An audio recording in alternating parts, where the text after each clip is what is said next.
Hey everyone, good morning, good evening, good afternoon, wherever part of location of the United States or the world that you're in.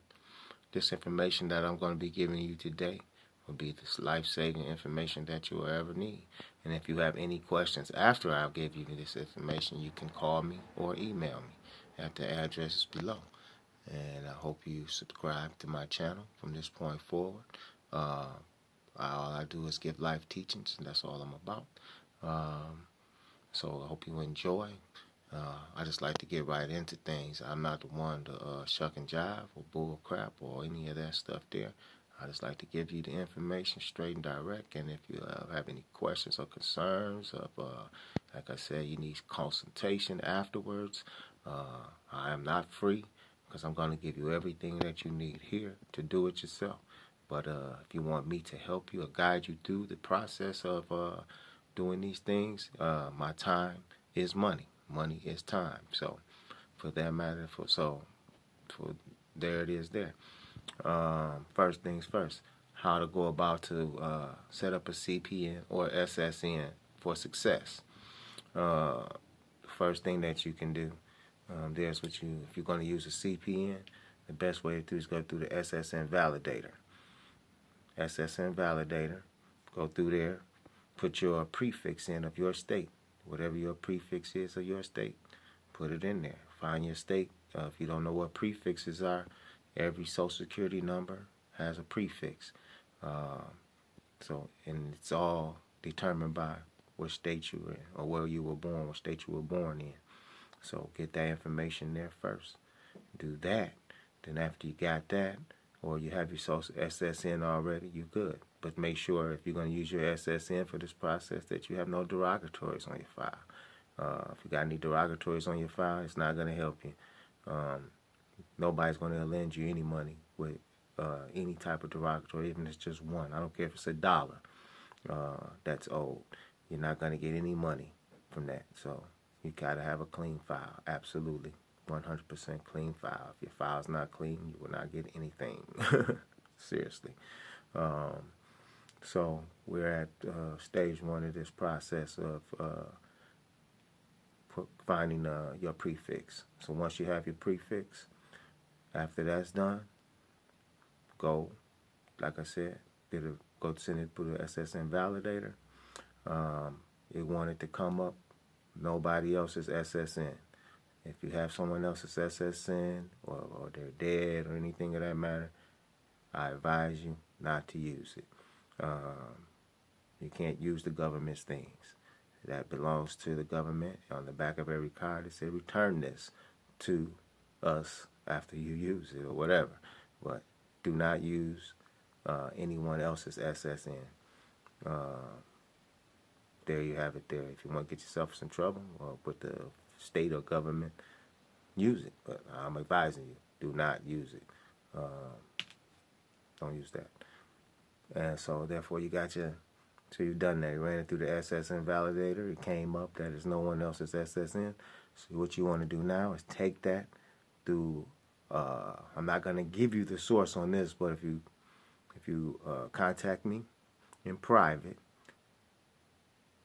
I'll show you how to try merge that CPN or Ssn, so it'll report to all 3 bureaus. You want it to report to all 3 bureaus, so that's what you have to do. You have to try merge it. I'll give you that. I'm not going to tell you where to go to try merge it, but there's many places where you can go where you can try merge that CPN or Ssn.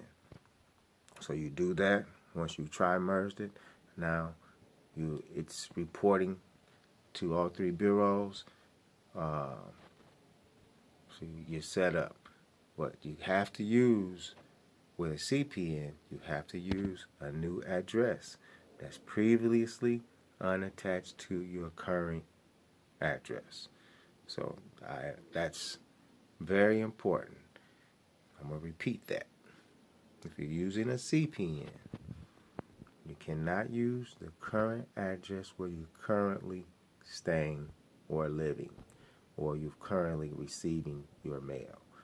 You cannot use that address. It has to be a new address, unattached to your name that you're using for your CPN. So I advise you, if you want a good CPN, you want the process to turn out properly and correctly, use a new address. Therefore, there you have it. So once you've done that, you got that done, you got your CPN set up, got your Ssn clean, there's no derogatories on there. So now you want to add some primaries on there. You can have a file full of AUs. It may get funded, it may not. But what you do want to have is primaries. So how do you want to go about to get the primaries? Well, you have a lot of third-party lenders that provide for first-time users, first-time or first-time credit people. So you're just getting your credit, so you can get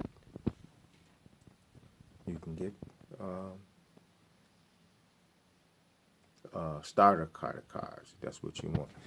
Starter credit cards. You got different places. Look up online. I'll give you a couple examples. U.S. Bank, they provide a starter credit card. Then you have also Capital One provides starter credit card. They may require documents. They maybe not. Then you have some lesser known places that also provide starter credit cards. You get you 2 of those. You're gonna need 2 of those. And I suggest the more money you put on there, the better your return will be when you go for lending. And what's the great thing about those starter credit cards? They're going to report to all 3 bureaus, and they're going to show as a primary. That is very key. So you want to make a payment on that. You want to use that card for about 10% of whatever you put on that card. So you take 10% and you use it, but you pay it the very next month. So now you have 2 starter cards reporting as primaries, and now here's where the trick comes in. Now this is what's going to catapult you to the next level with this part right here. You're going to need trade lines. You're going to buy 1 to 2 trade lines to go with already the 2 primary starter primaries that you got, that you've already made 1 payment on.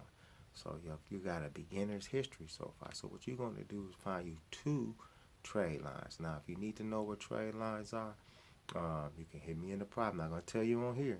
You can hit me on the private. Well, I'll leave the name, email below. You can hit me on that, and I'll give you the information on how to get your authorized users. But what you can do, I can tell you right now what you can do. If you have family members who have good credit, you can ask them to put you on their card as an authorized user, but don't issue you the card. Just make sure that they have a low balance, very low balance, and their cards, the longer the better. So if they had that card 10, 20 years, ask them to put you on it. And if they're willing to do that, you get 2 of those. And with the 2 starter cards that you have, now you're cooking with gas. You're rolling. So you could do it that way, or you, like I said, you can purchase trade lines. There's services out there that sell trade lines. Got to be careful who you deal with. There's a lot of imposters, so be careful with those. But like I said, if you're really interested, I have several sources where you can buy trade lines.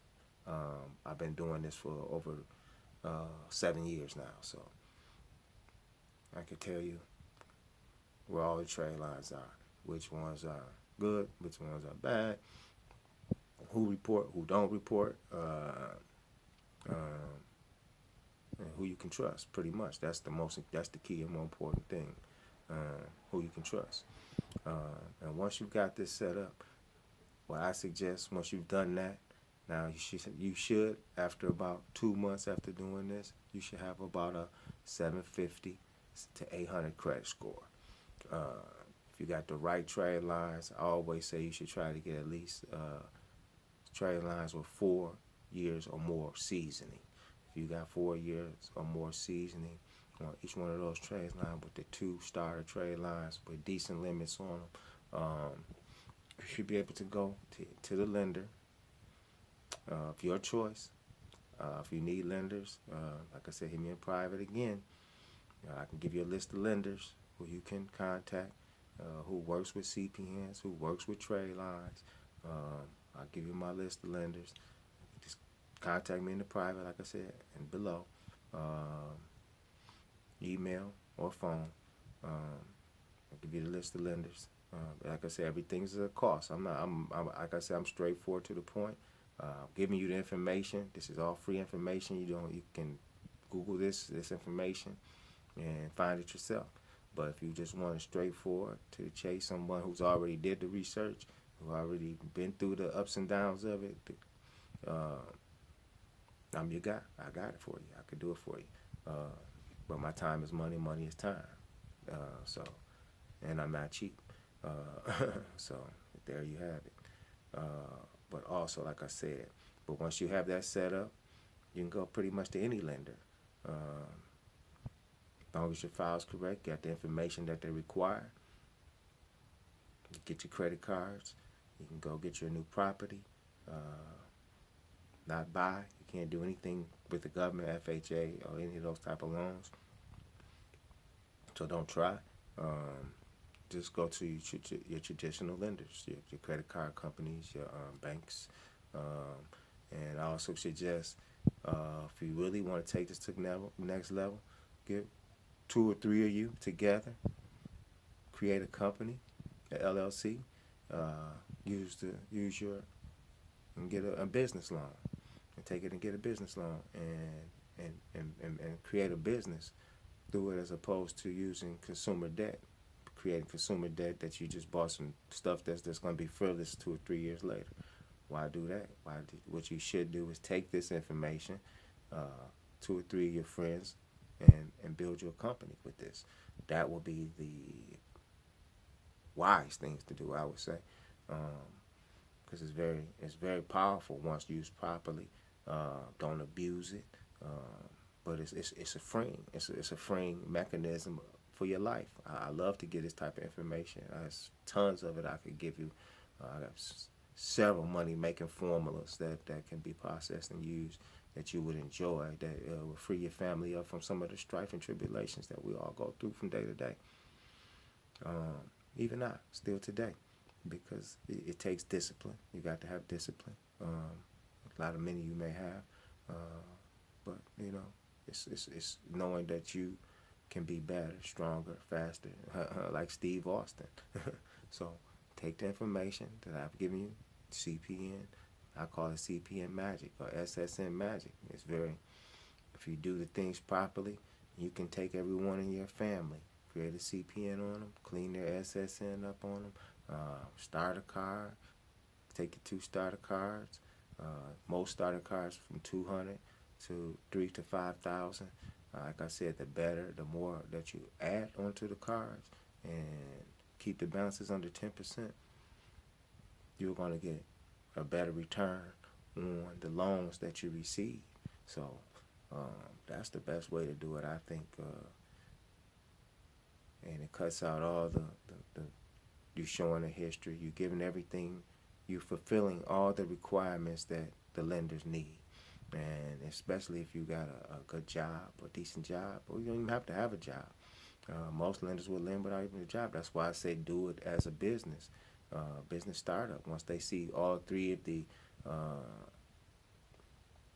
secure parties in the loan have great credit, they're going to extend you the loan, whatever type of loan, recourse loan, non-recourse loan, whatever type of loan it is.